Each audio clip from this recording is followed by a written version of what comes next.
कराची में सर्दी की लहर आ गई है। सुबह और रात के औकात में मौसम सर्द रहने लगा है। कम से कम दर्जे हरारत 12.5 डिग्री रिकॉर्ड किया गया है। ज्यादा से ज्यादा 29 डिग्री तक जाने की तवक्को है। दुनिया के 10 आलूदा तरीन शहरों में कराची दूसरे और पाकिस्तान में तीसरे नंबर पर आ गया है। मज़ीद जानते हैं हमारी नुमाइंदा फातिमा सलीम से। जी फातिमा। बिल्कुल, शहर कायद में फ़िज़ाई आलूदगी का जोर जो है वो बरकरार है। आज भी शहर कायद दुनिया के 10 आलूदा तरीन शहरों में दूसरे नंबर पर है। शहर में आलूदगी के ज़रात की तादाद 300 पर्टिकुलर मैटर रिकॉर्ड की गई है। इसके साथ साथ शहर का जो मौसम है वो खासा जो है वो खुशगवार है। सुबह के औकात में और रात के औकात में जो है वो खुनकी में इजाफा जो है वो महसूस किया जा सकता है मौसम के हवाले से। और ये बढ़ती फ़िज़ाई आलूदगी के हवाले से मेरे साथ चीफ मेट सरदार सरफराज साहब मौजूद हैं, इनसे बात करें। देखिए, दिसंबर के शुरू होते ही कराची में थोड़ी सी सर्दी बढ़ जाती है, जैसे कि ये यूजुअल है। और अभी वही 11-12 की रेंज में आ गया है टेम्परेचर। कल 11.5 रहा था और आज 12.5 है। तो अब अगले चंद दिन इसी तरह से रहेगा। रात और सुबह की खुनकी है। दिन में तो अभी भी धूप तेज़ होती है, दोपहर में ख़ासकर, क्योंकि टेम्परेचर 31-32 की रेंज में ही चल रहा है। तो 10 दिसंबर के बाद यानी 15 दिसंबर के बाद फिर इम्कान है कि जब दिन के टेम्परेचर भी नीचे आएंगे, 26 से 28 की रेंज में आने का इम्कान है इसका। और रात का टेम्परेचर 10 से 12 की रेंज में जब 10 डिग्री के आसपास या उससे कुछ हो सकता है किसी दिसंबर के बिल्कुल आखिर में जाके या जनवरी के शुरू में फिर सिंगल डिजिट में आने का इम्कान होता है। तो असल सर्दी कराची वालों को जो है ना वो दिसंबर के आखिरी हफ्ते में या फिर जनवरी के महीने में मिलेगी। अच्छा, मुझे फ़िज़ाई आलूदगी के बारे में थोड़ा सा बताइएगा कि जैसे दिन ब दिन फ़िज़ाई आलूदगी में जो है वो इजाफा हुआ जा रहा है, क्या वजूहात है और क्या इक़दामात किए जा रहे हैं और क्या कर सकते हैं इसके हवाले से, इसकी रोकथाम के लिए? देखिए, कराची में यूजुअली जो ये महीने होते हैं ना, इसमें अमूमन विंड तो बिल्कुल काम होती है। आपने देखा कि हवा कुछ उसकी स्पीड बिल्कुल भी नहीं होती, लेकिन उसकी डायरेक्शन जो है वो शुमाल मशरक़ से या शुमाल मगरिब से होती है। और शुमाल मशरक़ हो या शुमाल मगरिब, कराची के दोनों तरफ, उधर बलूचिस्तान का डेजर्ट है, इधर थरपारकर डेजर्ट है, और उससे परे आप जाएं तो राजस्थान डेजर्ट है। तो अमूमन हवाओं का रुख उस सिमत से जब होता है तो उसमें डस्ट पार्टिकल्स आते हैं, ज़ाहिर है। और हवा चूँकि चल नहीं रही होती तो डस्ट पार्टिकल्स एक जगह से दूसरी जगह शिफ्ट ही नहीं होते, मुअल्लक रहते हैं। इस वजह से इसमें आजकल इजाफा आपको देखने को मिलता है। जबकि गर्मियों के दिनों में जब यानी मानसून या प्री मानसून का पीरियड होता है, मई से लेकर सितंबर के एंड तक या अक्टूबर के वस्त तक, तो समुद्री हवा चलती रहती है, अच्छी स्पीड से चलती है। तो उसके नतीजे में पोल्यूटेंट्स जितने होते हैं वो एक जगह से दूसरी जगह शिफ्ट हो जाते हैं, ड्रिफ्ट करते रहते हैं। जी बिल्कुल, आपने बात सुनी। उनका महकमे मौसमियात का यही इम्कान है कि शहर कायद में सर्दी में तो इजाफा होगा, लेकिन सुबह और रात के औकात में होगा। दोपहर के औकात में जो है मौसम खुश्क और गर्म रहने का ही इम्कान है, जबकि सर्दियों का बाकायदा आगाज़ दिसंबर के आखिरी हफ्तों में। अपडेट करने के लिए कराची एक बार फिर फ़ज़ाई आलूदगी में दूसरे नंबर पर आ गया है। टूटी हुई सड़कों ने फ़ज़ाई आलूदगी में मज़ीद इजाफा कर दिया है। मज़ीद जानेंगे रोहा फातिमा से। रोहा, बताइएगा। जी बिल्कुल, कराची एक बार फिर फ़िज़ाई आलूदगी में दूसरे नंबर पर आ पहुंचा है। फ़िज़ाई आलूदगी का मसला निहायत संगीन होता जा रहा है। ये आलूदगी बढ़ती कैसे है? सबसे पहली वजह तो ये धुआं, फैक्ट्री से निकलता हुआ जो धुआं होता है और गाड़ियों से निकलता हुआ जो धुआं होता है, उसकी वजह से फैलती है। इसके अलावा कराची का जो सबसे बड़ा मसला है वो है यहाँ की टूटी फूटी सड़कें। कराची में तकरीबन 100 से ज़ायद ऐसी सड़कें हैं, ऐसी मरकज़ी शाहराएँ हैं जो कि टूट फूट का शिकार हैं, जिनकी वजह से मिट्टी और धूल उड़ती है। इसके अलावा 200 से ज़ायद ऐसी गलियां मौजूद हैं जो कि टूटी हुई हैं, जिनसे धूल मिट्टी उड़ती है। यहाँ रोड की अगर मैं बात करूँ तो इस वक्त मैं मौजूद हूँ कोरंगी में, जहाँ की सड़क का निहायत खस्ता हाली का शिकार है। यहाँ पे करीब 2 लाख से ज़ायद ट्रैफिक रोज़ तकरीबन गुजरता है और ऐसी ही धूल मिट्टी उड़ती रहती है, जिसकी वजह से फ़िज़ाई आलूदगी में बहुत इजाफा होता जा रहा है। धूल मिट्टी से ना सिर्फ बहुत सी बीमारियां फैल रही हैं, बल्कि आँखों का इन्फेक्शन भी ज़्यादा से ज़्यादा इजाफा होता जा रहा है। इस वक्त मेरे साथ एक शहरी मौजूद हैं, आइए उनसे जानते हैं कि उनको क्या क्या मुश्किलात पेश आ रही हैं। जी भाई, बताइएगा। कराची में घूमने आया था, ठीक है। कराची के जब हम ड्रामाज में देखते हैं तो देखते हैं कराची के फ्लाइट्स वगैरह सारी चीज़ें, तो मैं ज़िंदगी में पहली बार कराची आया। और आकर जब मैंने सबसे पहले मैं कैंट में उतरा हूँ, ठीक है। वहाँ पर मैंने जब देखा है तो जो बिल्कुल मुझे वो सिचुएशन नज़र नहीं आई, ठीक है।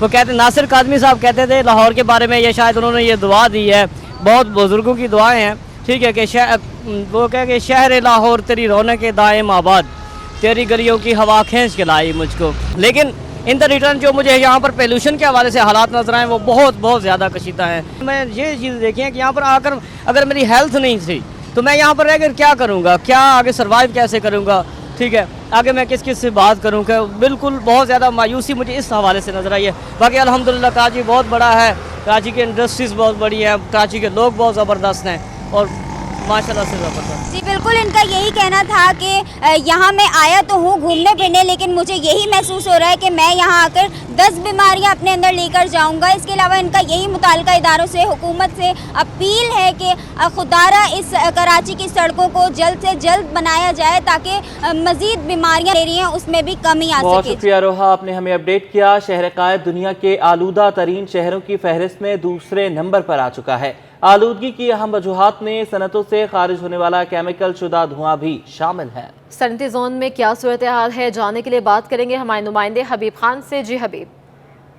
बिल्कुल, देखिए कराची दुनिया के आलूदा तरीन शहरों में जो है वो रोज़ाना के बुनियाद पर शुमार किया जा रहा है और आज भी अगर बात करें तो कराची दुनिया के आलूदा तरीन शहरों में दूसरे नंबर पर शामिल रहा और इसकी बहुत सारी वजूहत है, जिनमें से एक बड़ी वजह कराची की जो सनती पॉल्यूशन है और जो कराची में सनती निकलने वाला जो धुआं है वो जो है बड़ी वजह बनता है। इस वक्त भी हम कराची के एक इंडस्ट्रियल एरिया में मौजूद हैं और मेरा कैमरामैन सज्जाद आपको अगर मैं जिस वक्त मनाजिर दिखा रहा है वो आप देख सकते हैं कि इंडस्ट्री को जो है जो केमिकल्स हैं, जो हार्मफुल केमिकल्स हैं, उसमें से खराज होने वाली जो गैसेस हैं, जो धुआं है, वो फ़िज़ा को खासा आलूदा बना रहा है। और कराची में हर साल हम देखते हैं कि जैसे जैसे मौसम सर्दी की तरफ जाता है, दिसंबर और जनवरी और फरवरी ये 3 माह जो होते हैं बिलखुसूस, इसमें जो है वो ये जो पॉल्यूशन है यहाँ पर बड़ी हार्मफुल हो जाती है शहरियों के लिए और शहरियों को जो मुश्किलात हैं, जो परेशानियां हैं उसका सामना रहता है। मुख्तलिफ़ किस्म की बीमारियां इस एयर पोल्यूशन की वजह से कराची में जो है वो जन्म लेती हैं और हर साल हम देखते हैं कि इससे 2 से 3 माह के दौरान वबाई अमराज जो है वो जन्म लेते हैं। बच्चे हों, बूढ़े हों, बुज़ुर्ग हों, सबको जो है वो नज़ला, खांसी, ज़ुकाम और दीगर मुख्तलिफ़ जो ख़ारिश और इसके अलावा दीगर बीमारियाँ हैं जो कि एलर्जेटिक बीमारियाँ हैं, वो सब जो है वो तमाम इसी जो पॉल्यूशन की वजह से जो है वो जन्म लेती हैं। इंडस्ट्रियल पॉल्यूशन एक इसके हवाले से सीपा का इदारा है जो कि सिंध हुकूमत के ज़ेर असर है। बड़ी पहले एक्टिव दिखाई देता था सीपा का इदारा, लेकिन इस वक्त हम देख रहे हैं कि इंडस्ट्री से धुएँ का अखराज है। मुख्तलिफ़ सनती जोन में इसी किस्म की सूरत हाल का सामना है। केमिकल शुदा गैसेस का जो निकलने वाला धुआँ है वो बाहर निकल रहा है, लेकिन इस पे एक्शन जो है वो नहीं लिए जा रहे हैं, इस पे जुर्माने नहीं किए जा रहे हैं, इंडस्ट्री को जो है वो पाबंद नहीं बनाया जा रहा है, जिस वजह से शहर में जो बढ़ती पॉल्यूशन है वो ना सिर्फ शहर का जो फ़िज़ा है उसको ख़राब कर रही है, इसको टारगेट कर रही है, बल्कि शहरियों के लिए भी जो है वो बाइस अज़ियत। शुक्रिया हबीब खान अपडेट करने के लिए। शहर में फ़ज़ाई आलूदगी का राज बरकरार है। शहर की सड़कों पर धुआं छोड़ती गाड़ियाँ मजीद फ़ज़ाई आलूदगी का सबब बनने लगी हैं। DIG ट्रैफिक ने धुआं छोड़ने वाली गाड़ियों के खिलाफ मुहिम तेज करने की हिदायत कर दी है। मजीद बात करेंगे दानियाल सैयद से जो इस वक्त ट्रैफिक पुलिस की जानिब से जारी मुहिम पर मौजूद हैं। बताइएगा दानियाल। जी बिल्कुल, शहर कायद में फ़िज़ाई आलूदगी बढ़ती चली जा रही है और इस फ़िज़ाई आलूदगी पर काबू पाने के लिए हंगामी बुनियादियों पर अगर इक़दाम नहीं किए गए तो कराची शहर में बीमारियों के ख़तरात मज़ीद बढ़ सकते हैं। DIG ट्रैफिक की हिदायत पर ट्रैफिक पुलिस के जो एहलकार हैं उन्होंने धुआं छोड़ने वाली जो गाड़ियां हैं उनके खिलाफ क्रैकडाउन को मज़ीद तेज़ कर दिया है। इस वक्त हम कोरंगी ट्रैफिक पुलिस चौकी पर मौजूद हैं जहां पर ट्रैफिक पुलिस हुकाम धुआं छोड़ने वाली गाड़ियों के खिलाफ क्रैकडाउन कर रहे हैं। DSP हमारे साथ मौजूद हैं शेख इकबाल, उनसे मज़ीद जानते हैं। सर ये बताइएगा, क्रैकडाउन में मज़ीद तेज़ी लाई गई है, क्या कहना चाहेंगे इस हवाले से? बिस्मिल्लाहिर्रहमानिर्रहीम। बात यह है कि हमारे DIG साहब इस चीज़ पे बहुत ज़्यादा हैं कि जो गाड़ी फिटनेस उसकी नहीं है, धुआं मार रही है, उस पर ज़्यादा से ज़्यादा एक्शन लिया जाए। अब आप देख लें कि सुबह का टाइम है, पूरा अमला रोड पे मौजूद है और हर मज़दा, हर गाड़ी, ट्रक, ट्राला जो भी हो, जो गाड़ी धुआं देगी उसको फिटनेस कैंसिल करेंगे और उसको जुर्माना करेंगे। ये रूट की बसें, वैगने या ट्राले होते हैं, पानी के टैंकर होते हैं, इन लोगों का हिसाब पूरा होता है, इनके ऊपर है। शहरी तो अपनी कारें वो खुद अपनी मर्जी से फिटनेस करेंगे, तो हम सरकार जो आप समझ लें कि जो कमर्शियल गाड़ियां हैं उनके खिलाफ क्रैकडाउन कर रहे हैं। बिल्कुल, कमर्शियल गाड़ियों के खिलाफ क्रैकडाउन किया जा रहा है। जो धुआं छोड़ने वाली गाड़ियां हैं, ट्रैफिक पुलिस एहलकार पुरअज़्म हैं कि शहर कायद से फ़िज़ाई आलूदगी के ख़ात्मे के लिए जो धुआं छोड़ने वाली गाड़ियाँ उनके ख़िलाफ़ क्रैकडाउन मज़ीद सख्त कर दिया है।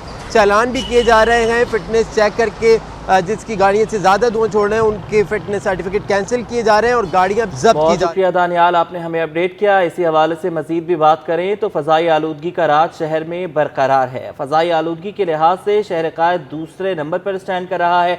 डॉक्टर्स ये कहते हैं कि मास्क का इस्तेमाल लाजमी करें, डिहाइड्रेशन हो जाती है तो पानी का इस्तेमाल ज़रूर करें। इस वक्त हमारी नुमाइंदा राबेल अशरफ जिन्ना अस्पताल में डॉक्टर के हमरा मौजूद हैं, उनसे मज़ीद जानेंगे। जी राबेल।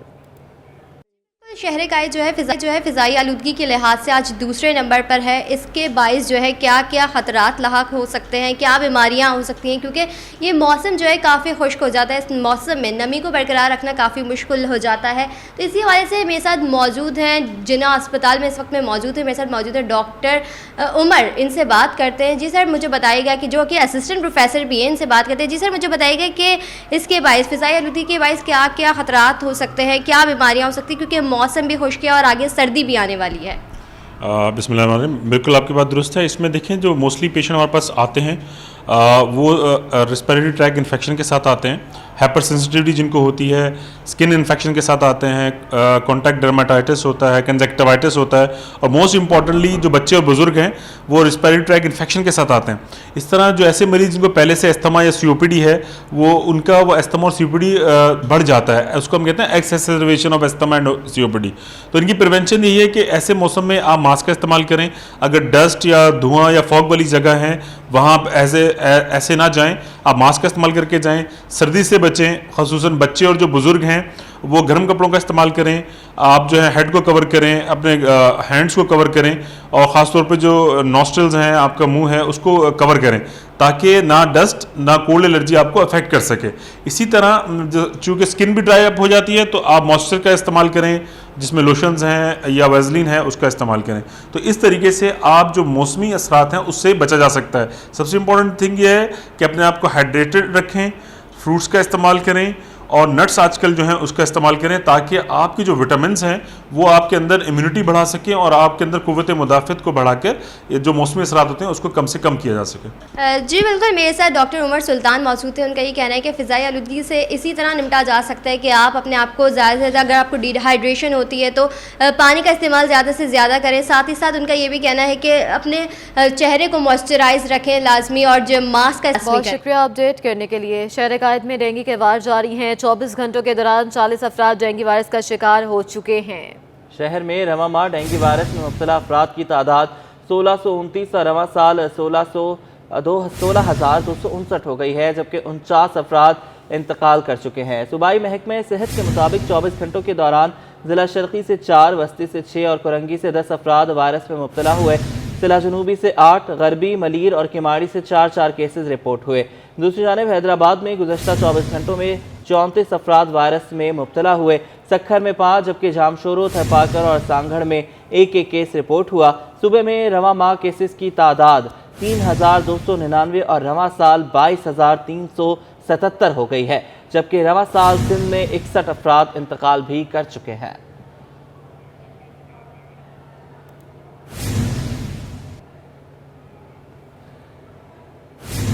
मौसमियाती तब्दीली के बायस डेंगू के बाद सिंध की आवाम नमूनिया का शिकार भी होने लगी है। महकमे सेहत सिंध के मुताबिक नमूनिया से कराची समेत सिंध के तमाम अजला में 27,136 बच्चे मुतासर हुए। इस वक्त क्या सूरत हाल है जानते हैं हमारे नुमाइंदे जो कि इस वक्त अवैध शाह मौजूद हैं डॉक्टर उमर सुल्तान के हमरा। अवैध, आगाह कीजिएगा क्या कहना है डॉक्टर का।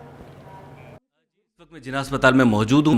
महकमा सेहत सिंध की जानिब से ताज़ा तरीन आदाद-ओ-शुमार आए हैं जिनमें बताया गया है कि नमूनिया के केसेस सिंध भर में तेज़ी के साथ बढ़ रहे हैं। 40% शहरी इलाका और 60% दही इलाका जो है वो नमूनिया का शिकार हो रहा है। 5 से 8 साल तक के बच्चे इस नमूनिया से ज़्यादा मुतासर हो रहे हैं। मरीज़ों की तादाद में कितना इजाफा हो रहा है, इस हवाले से हम जिला अस्पताल के असिस्टेंट प्रोफेसर डॉक्टर उमर सुल्तान साहब मौजूद हैं, उनसे जानते हैं। जी सर, नमूनिया के केसेस के हवाले से महकमा सेहत सिंध ने आदाद-ओ-शुमार जारी किए हैं, क्या सूरत हाल है और नमूने से बचाव के हवाले से भी कुछ बताइएगा। बिस्मिल्लाहिर्रहमानिर्रहीम, ये बात बिल्कुल दुरुस्त है कि जो हमारे रेस्पिरेटरी ट्रैक इन्फेक्शंस हैं जिसमें नमूनिया है, अपर रेस्पिरेटरी ट्रैक इन्फेक्शंस हैं, फ्लू है, साइनोसाइटिस है, फ्रेंजाइटिस है, इसके केसेस की तादाद में बतदरीज इजाफा हुआ है।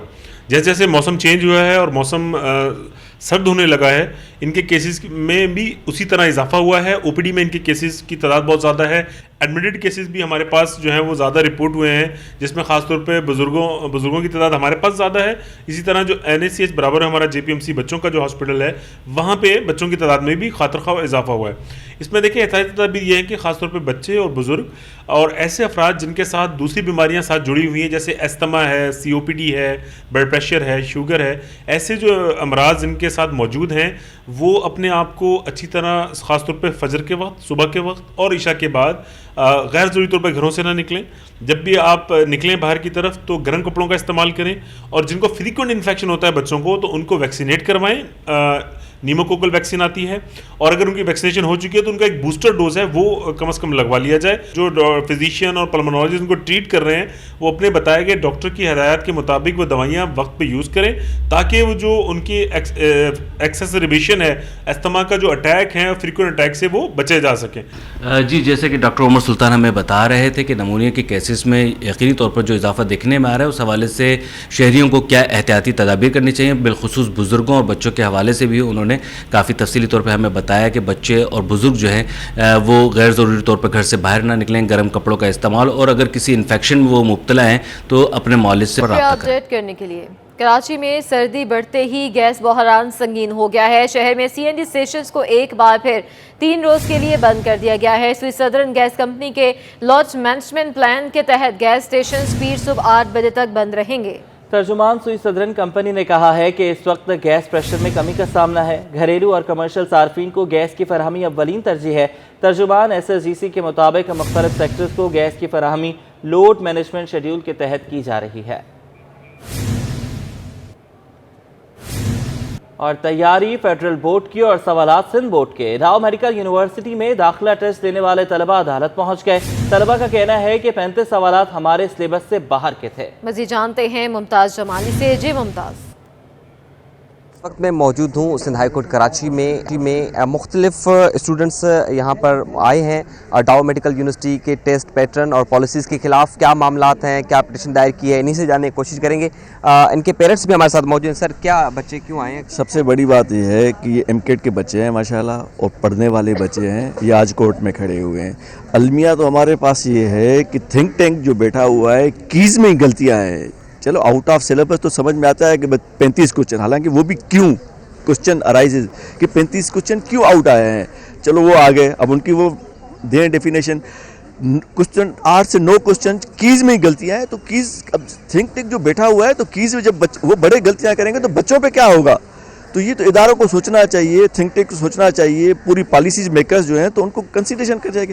ये बच्चे आज ये पढ़ने वाले बच्चे कोर्ट में खड़े हुए हैं कि यार हमें इंसाफ दो, हमें इंसाफ दो, इंसाफ दो। ये कहाँ का इंसाफ है? बेसिकली दरख्वास्त दायर की है यहाँ पर। अभी हम पिटीशन दाखिल कर रहे हैं। वो सभी बच्चे इसी वजह से हैं कि पिटीशन दाखिल कर रहे हैं, लेकिन हालांकि पिटीशन दाखिल करने की जरूरत नहीं है। ये तो पॉलिसी मेकर्स को सोचना चाहिए कि सर हम क्या कर रहे हैं, बच्चों के साथ क्यों खिलवाड़ कर रहे हैं। जो पढ़ने वाले बच्चे हैं तो उनको पढ़ाई भी देना चाहिए। स्टूडेंट्स भी हमारे साथ मौजूद हैं, उनसे भी जानने की कोशिश करेंगे। अच्छा, जैसे आपने टेस्ट दिया था तो तैयारी कौन से सिलेबस की थी और टेस्ट में क्वेश्चन कौन से सिलेबस का आए थे?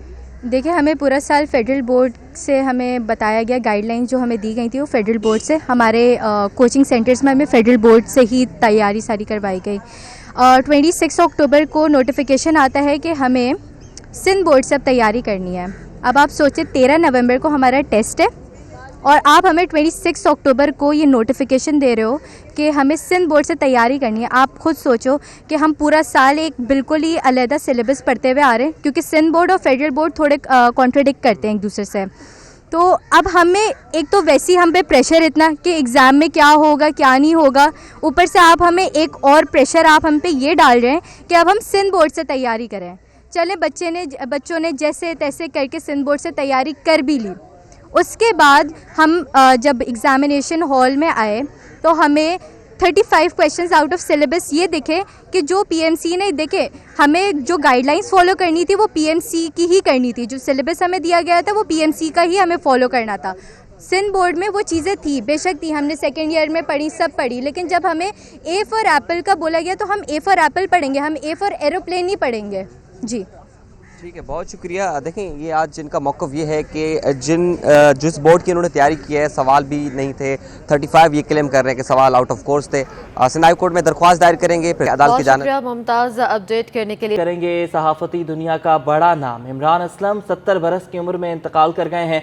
इमरान असलम तवील अरसे से अलील और अस्पताल में ज़ेर इलाज थे। नमाज जनाजा कल दोपहर 4 बजे अदा की जाएगी। तदफीन डिफेंस फेज़ 8 के कब्रिस्तान में होगी। वज़ीर ख़ारजा और chairman Peoples Party Bilawal Bhutto Zardari ने इंतकाल पर अफसोस का इजहार किया है। उन्होंने कहा है कि इमरान असलम के इंतकाल की खबर सुनकर दुख हुआ। वो एक दानिश्वर और जिंदा दिल शख्सियत के मालिक थे। इमरान असलम मरहूम की सहाफ़ती और अदमी खिदमात को कभी फरामोश नहीं किया जाएगा। सहाफ़ी हामिद मीर ने भी मरहूम इमरान असलम के बुलंद दर्जात और लवाहिकीन को सब्र अता करने की दुआ की।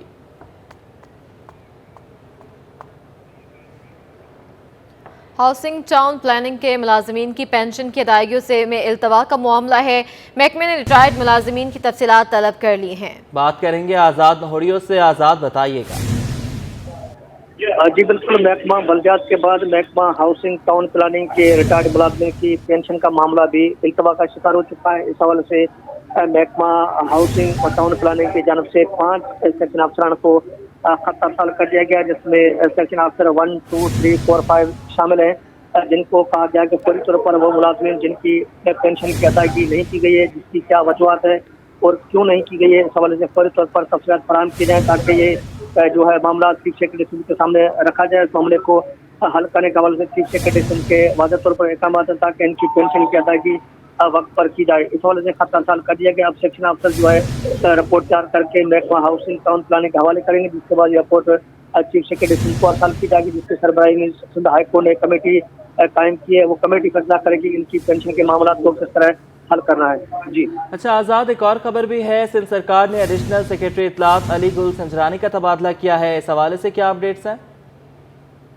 जी बिल्कुल, सिंध सरकार ने एडिशनल सेक्रेटरी इत्तलात अली गुल संजरानी का तबादला करके इनको चीफ एडमिनिस्ट्रेटर औकाफ हैदराबाद से तैनात कर दिया, जिसका महकमा सर्विस जनरल एडमिनिस्ट्रेशन व कोऑर्डिनेशन ने नोटिफिकेशन जारी कर दिया है। अली गुल संजरानी इससे कबल महकमा तैलीम, महकमा बल्दियात समेत मुख्तलिफ महकमों में सेक्शन अफसर, डिप्टी सेक्रेटरी और एडिशनल सेक्रेटरी के ओहदों पर विराजमान रहे, लेकिन जो सिंध सरकार ने उनका तबादला करके चीफ एडमिनिस्ट्रेटर औकाफ हैदराबाद से तैनात कर दिया है।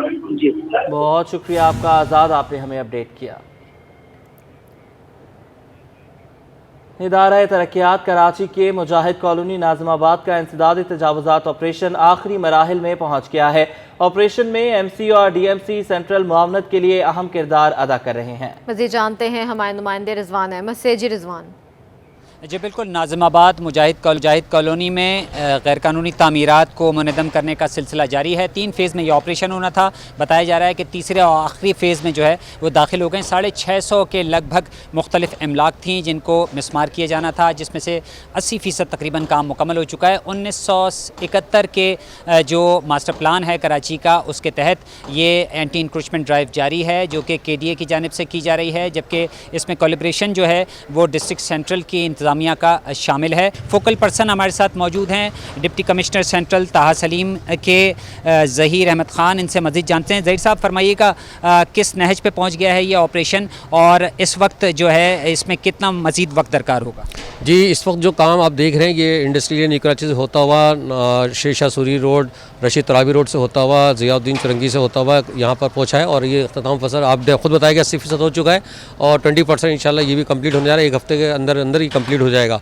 इसके साथ साथ ये मास्टर प्लान जो हमें KDA ने यहाँ पर DC साहब से रब्ता किया और उन्होंने कहा कि ये हमारी जगह है, इसको क्लियर कराया जाए, तो उसके ऊपर ये ऑपरेशन किया जा रहा है। पूरी टीम या KMC, DMC, KDA, तमाम कच्ची आबादी, तमाम लोग यहाँ पर अफसरान मौजूद हैं और उसकी निगरानी में काम हो रहा है। अच्छा, ये बताइएगा कि एक सवाल जो है वो ये उठ रहा है कि ये एक तवील अरसे से आबाद जो है घर थे, घराने थे, मुख्तलिफ कारोबार थे, यहाँ पे मुतबादिल का मुतालबा किया जा रहा था। क्या किसी किस्म का कोई मुतबादिल का फैसला हुआ है या इनको तजावीज़ात जो है रज़ाकाराना तौर पर खाली करनी होंगी? नहीं, बिल्कुल ऐसा नहीं है। DC साहब ने ऊपर हाई कमान तमाम लोगों से ऊपर बात की और अल्हम्दुलिल्लाह उस पर उनको बहुत कामयाबी मिली है। यहाँ सर्वे स्टार्ट हो चुका है और सर्वे भी हमारा 75% हो चुका है। इंशाल्लाह जैसे ही सर्वे कंप्लीट होगा और ये तमाम समरी जो CM साहब के पास जाएगी और इंशाल्लाह इनको इनकी जगह पर कुछ ना कुछ दिया जाएगा। इंक्रोचमेंट तो आपने कह दिया कि हफ्ते भर का मजीद काम बाकी रह गया है। ये बताइए कि ये मलबे के अंबार हमको पहाड़ टेले की शक्ल में नज़र आ रहे हैं, इसकी रिमूवल में कितना वक्त दरकार होगा और कब तक इस शाहरा की तामीर का काम शुरू हो सकेगा? यहाँ पर कुछ लोगों की अभी जो बिल्डिंग्स हैं वो अपनी मदद आप अपनी लेबर लगाई हुई है, उसके अंदर वो अपनी सामान कीमती सरिया खासतौर पर वो चाह रहे हैं, उन्होंने रिक्वेस्ट करी थी कि हमें काम करने दिया, तो उसका उनको टाइम दिया गया। जैसे ही क्लियर करते पीछे आप देखते आएगा चुरंगी से, तो वहाँ से मुजाहिद चुरंगी के पास से हमारी डेब्रिस लोडर डंपर काम कर रहे हैं जो उठाई जा रही है। मजमूई तौर पर इस ऑपरेशन के दौरान कितनी हर्डल्स का आपको सामना करना पड़ा और इस वक्त क्या सूरत हाल?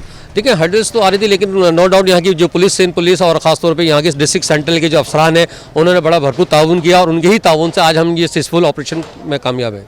जी बिल्कुल, ऑपरेशन सक्सेसफुल अंदाज में जारी है और खुशखबरी जो है इन मुतासरीन के लिए ये है कि सर्वे भी जो है वो शुरू कर दिया गया है और किसी ना किसी तरह हुकूमत सिंध की जानिब से कोशिश की जाएगी। रिजवान अहमद अपडेट करने के लिए। KMC का महकमा चार्ज पार्किंग हरकत में आ गया है। नीपा से गैर कानूनी टैंकर से पार्किंग लेने वाले गिरोह के खिलाफ कानूनी कार्रवाई के लिए खत लिख दिया गया है। बात करेंगे एहसन अब्बासी से। एहसन बताइएगा। KMC चार्ज पार्किंग की जानिब से कार्रवाई देखने में आई है, जिसमें मुताल्लिका थाने को जो है वो खत लिखा गया है कि KMC के नाम पर जो है वो गैर कानूनी चार्ज पार्किंग का सिलसिला जो है नीपा हाईवेंट पर जारी था। मेन रोड जो है वहाँ पर ये चार्ज पार्किंग चलाई जा रही थी। टैंकरों से जो है वो पैसे वसूल किए जाते थे। जाली पर्चियाँ जो है वो प्रिंट कराई गई थी जो टैंकर्स को दी जाती थी। जितनी बार वो टैंकर आएगा उसको वो पर्ची जो है वो कटवानी होती थी। KMC की सड़क से जो है वो गैर कानूनी तरीके से पार्किंग का जो है वो सिलसिला जारी था। KMC चार्ज पार्किंग की जानिब से बताया जाता है कि करोड़ों रुपए जो है वो कमाए गए हैं। KMC चार्ज पार्किंग को बिल्कुल भी जो है इस मामले में जो है पता नहीं था। जैसे इत्तला मौसूल हुई है और उसके बाद जो है वो चार्ज पार्किंग हरकत में आई और हरकत में आने के बाद जो है मुताल्लिका थाने और दीगर इदारों को जो है वो खत लिखे गए हैं। KMC की चार्ज पार्किंग की जानिब से बताया ये जाता है कि यहाँ पे अब अमला डिप्यूट किया जाएगा ताकि वो जो है वो पार्किंग का सिलसिला जो है वो टेक ओवर करे। यहाँ पे जो गैर कानूनी माफिया थी जो पार्किंग चला रही थी उसके हवाले से भी बताया गया कि गुलाम अली नाम का जो एक वो शख्स था जो कि पार्किंग की पर्चियाँ जो है वो चलाता था।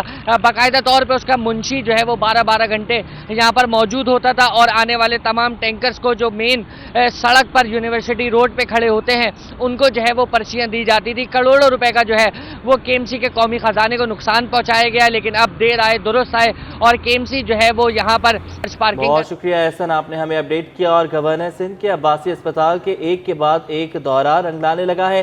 कराची के दूसरे बड़े अस्पताल अब्बासी शहीद अस्पताल के असर नौ तामीर और जदीद सहूलियात की फराहमी और सिफारिशात के लिए 7 रुकनी कमेटी तश्कील दे दी गई है। कमेटी के चेयरमैन MQM के सेनेटर हसीब खान होंगे। कमेटी अपनी TORs और दीगर सिफारिशात बनाकर मुतल्लिका हुकाम को अस्पताल की हालत के हवाले से तफसीलात फराहम करेंगे। मज़ीद जानते हैं हमारे नुमाइंदे उबैद शाह से। जी उबैद।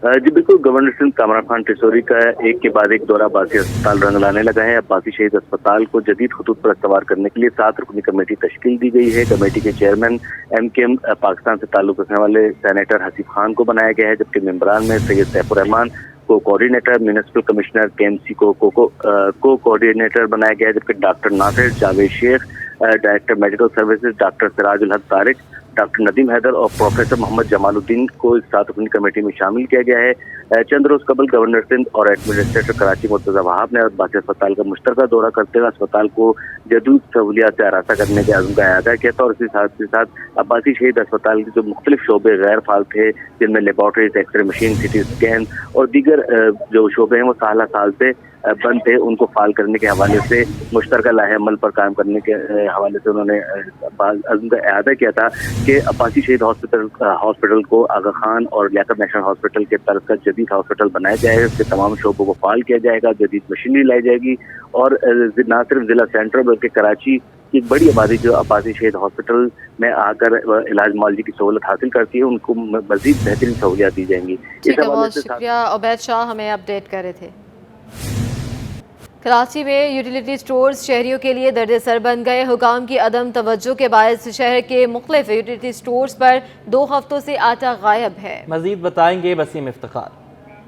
आज बिल्कुल यूटिलिटी स्टोर्स शहरियों के लिए ताहाल जो है वो दर्द-ए-सर बने हुए हैं। यूटिलिटी स्टोर्स पर बुनियादी ज़िंदगी की अशिया की किल्लत का सामना रहता है शहरियों को।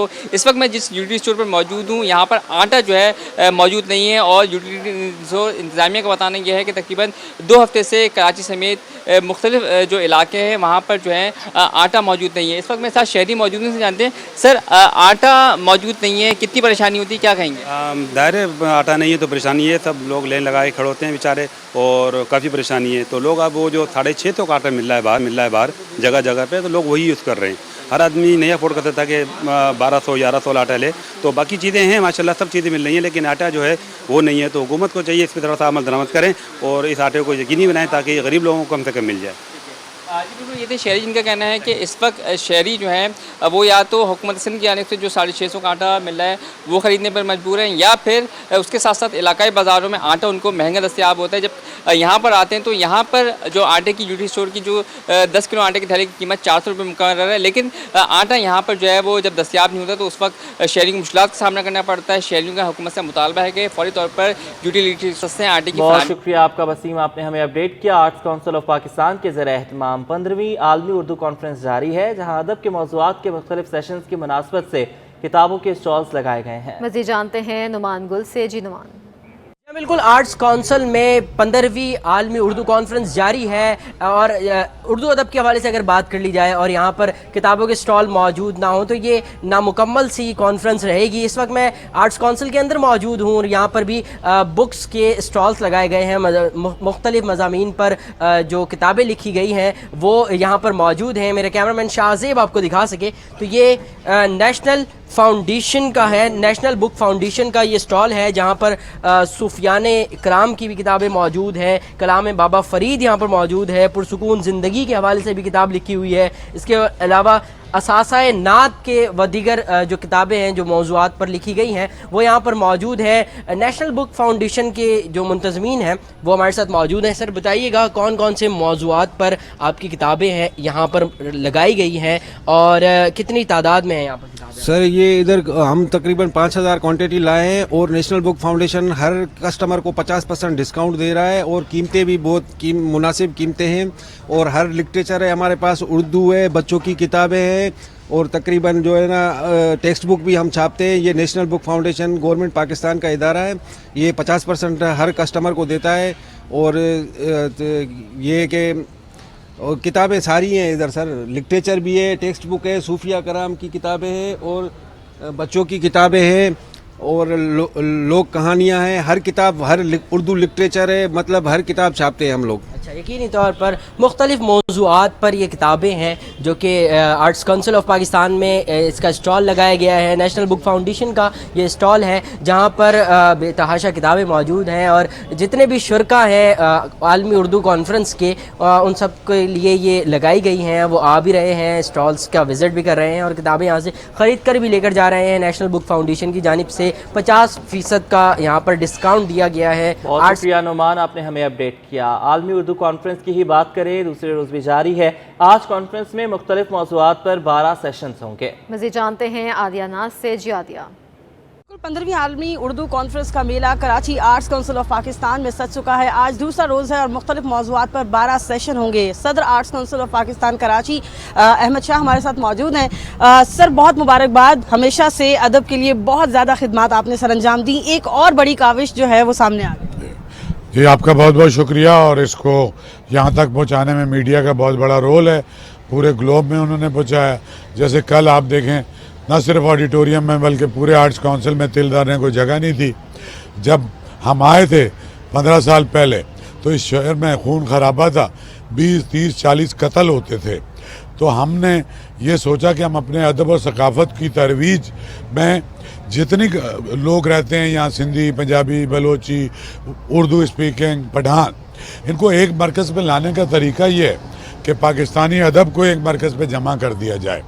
और आपने देखा कि फिर पूरी दुनिया ने, पूरे पाकिस्तान ने और शहर कराची ने जो इसका मेज़बान है इसको ओन कर लिया है और सारा साल लोग इंतज़ार करते हैं।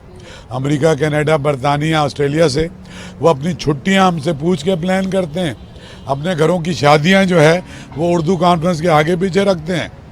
अल्लाह ताला का बड़ा एहसान है ये और मैं बहुत खुशकिस्मत इंसान हूँ और मेरी टीम, मेरे साथी, आप खुद आर्ट्स काउंसिल की मेंबर हैं, ये सब ने मिल के सकाफती इनकलाब बर्पा किया। सकाफती इनकलाब पाकिस्तान में बर्पा किया और वो इसका सेहरा जाता है Karachi arts council of Pakistan को और डेफिनेटली अहमद शाह को। और आज ये जो मेला सजा है इसमें दुनिया भर से शहर में सर्दी की आमद है, जिसके बायस गर्म मलबूसात की मांग में इजाफा हो गया है। मज़ीद जानते हैं हमारे नुमाइंदा हुमारानी से।